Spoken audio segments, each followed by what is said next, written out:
What is up, Watch fam? Happy Monday, and welcome to this week's episode of RANT&H. I am Christian from Theo and Harris, and today we're going to be talking about rumors of the possible collaboration between Supreme and Rolex. Let's do it.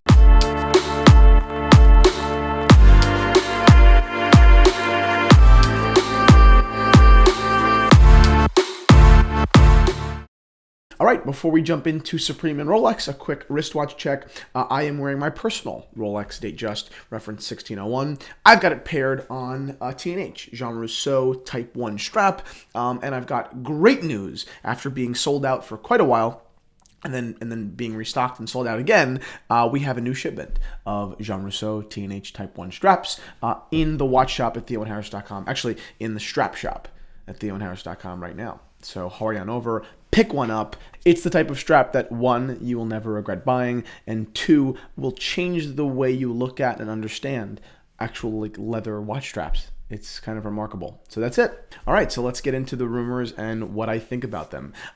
Supreme and Rolex, two powerhouse brands that actually have quite a lot in common. Many people would argue that both of these companies, although sure they do make great product, the value of their brand and their product is more so, based in and predicated on the value and perception of the brand. There are better watches than the Rolex Oyster Perpetual at $6,000. Some watches are more intuitive, they're more inventive, they're better finished. In so many ways, some of Rolex's best watches do fall short when put next to and compared to competitors like Jaeger-LeCoultre or F. Journe or whoever it might be. And the same could surely be said for Supreme. Do they make the best $800 t-shirt on the market? I don't think so. But because both companies have managed to create this incredibly powerful, alluring, somewhat unattainable status, the brands have lived in fame. So in light of the rumors of this collaboration, I want to talk about three things. What this collaboration would look like, what it would mean, and whether or not I think it will actually happen.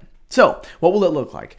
Your guess is as good as anybody's. The blog High Snobiety put together 5 mock-ups of what they think this collaboration could yield. Let's look at them real quick. First, we've got a blacked out Sea Dweller with these crazy red hands, obviously bringing the classic Supreme red into the forefront. Next, we've got a similar GMT Master 2. I think it's a little bit more appealing, but still not my kind of watch. The next is an Explorer 2 with white hands, almost illegible. I think that's kind of a common thread in High Snobiety's, mock-ups here.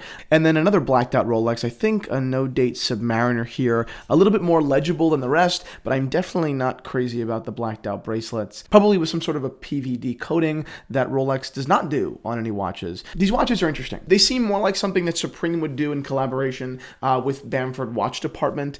They've had a collaboration before. The watch it yielded didn't look anything like these, but still I think all of the changes in colors and finishings remind me more of something that Bamford would do than Rolex.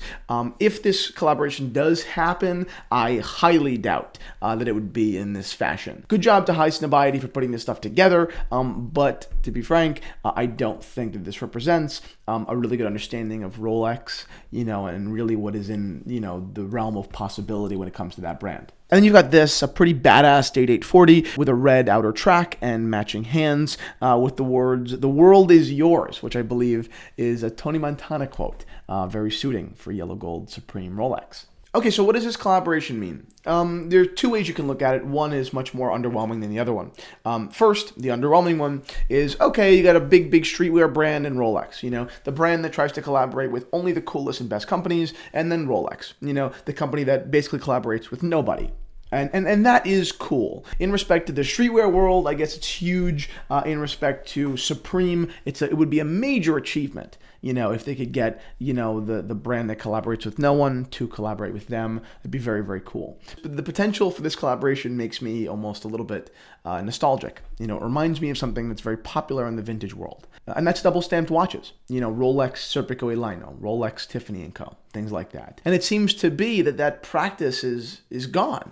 It's lost, and which kind of sucks, for a vintage watch lover, because that is such an important part of the vintage watch world. And to see that practice disappear for Rolex is kind of sad, considering that, Patek Philippe, for example, still does it with Tiffany. So although the watches are rare and super desirable and unattainable for many, it's just kind of cool to know it's out there.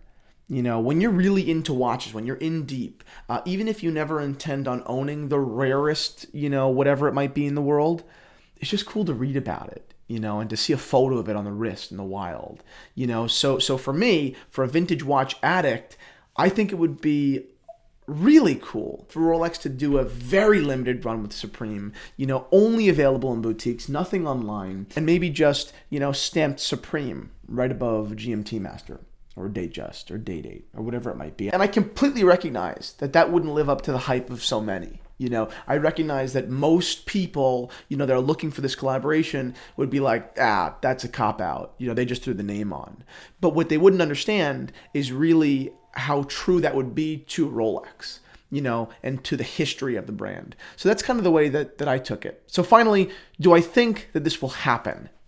No, of course not. I mean, call me crazy. And I hope that first of all, I hope I'm wrong. And if I am wrong, I hope that everyone goes back to this video and tags me in it and tells me that I'm a moron. I highly doubt that Rolex, one of the most kind of like, high towery, old guard brands that is so independently wealthy and just successful is going to, collaborate with Supreme for some extra, points. I think it would do a lot more for Supreme than it would for Rolex. Rolex recognizes that and basically says, politely, go f yourselves. So that's it, guys. Thank you so much for watching this episode of RANT&H. Speaking of Rolexes, we've got quite a few hitting the watch shop at theoandharris.com tomorrow. So make sure you check it out.